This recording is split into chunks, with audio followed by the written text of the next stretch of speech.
You remember when, I don't know how many of you are old enough to remember this, but our mothers used to take the belt and say, huélelo. Oh, yeah. What the fuck is that about? ¿Huele qué? Se calla la boca. Mommy, I'm going to scream.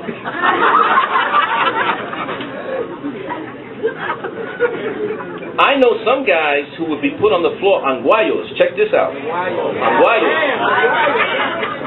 The guayos were on rice. You start off the guayo, hit the rice. Then you kneel down with two Bibles in the hand, and then she hits you. Ridiculous.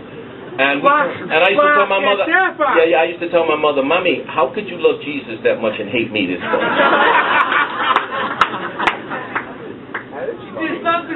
She did. There were some things that were dysfunctional, though, and I want to read about that. And so it ended, just like that. She turned her back to me all night, recoiled from my touch, not angry, not jumpy, just slithered away in the bed, away from my heat. I've never been very European about that sort of thing. I'm spoiled and demand, and I whine. And headaches and cramps, which are now hourly, have never struck me as being excuses for not embracing. It's rejection to me, cold, pure, and simple.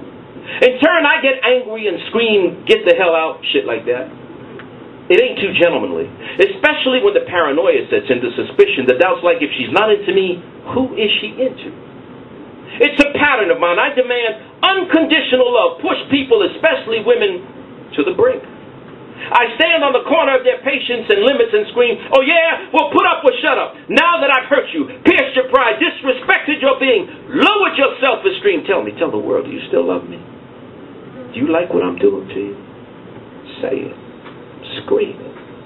Kind of sick, ain't it? Finally, when the person lets go, exasperated, defeated, or when, for fear of being let go first, abandoned, I do the abandoning. It is I who feel sorry and betrayed. I cry to anyone who will listen. You see, you can't trust any of them. They're all two-faced phonies and hypocrites, and never do I add that I pushed the bitch to the precipice and she had the good sense not to jump.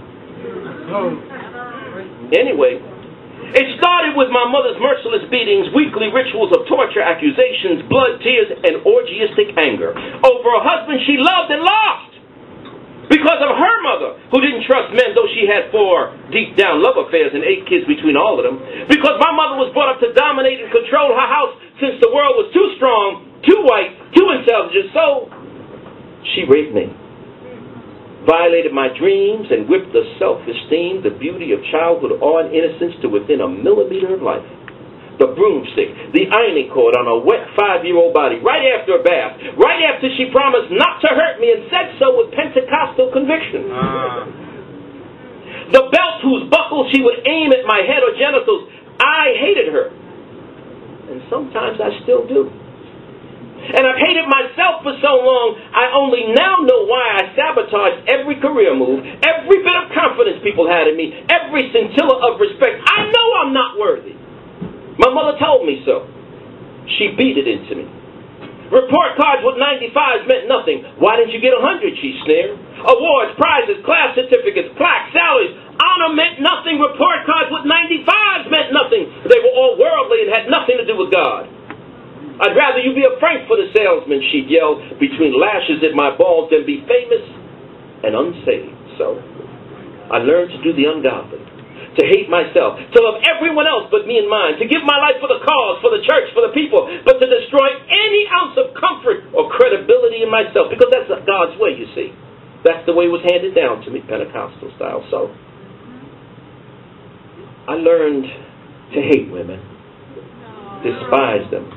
I learned to build myself up and systematically tear myself down and blame everyone else, the wife, the lover, the friend, the devil, the system. And now, scarred, wounded, addicted, and scared, I'm stopping. Just today. Just this moment. And I'm looking at me, plus pimples, fungus, and sexuality, and making a stab at building the baby that was. Whoa.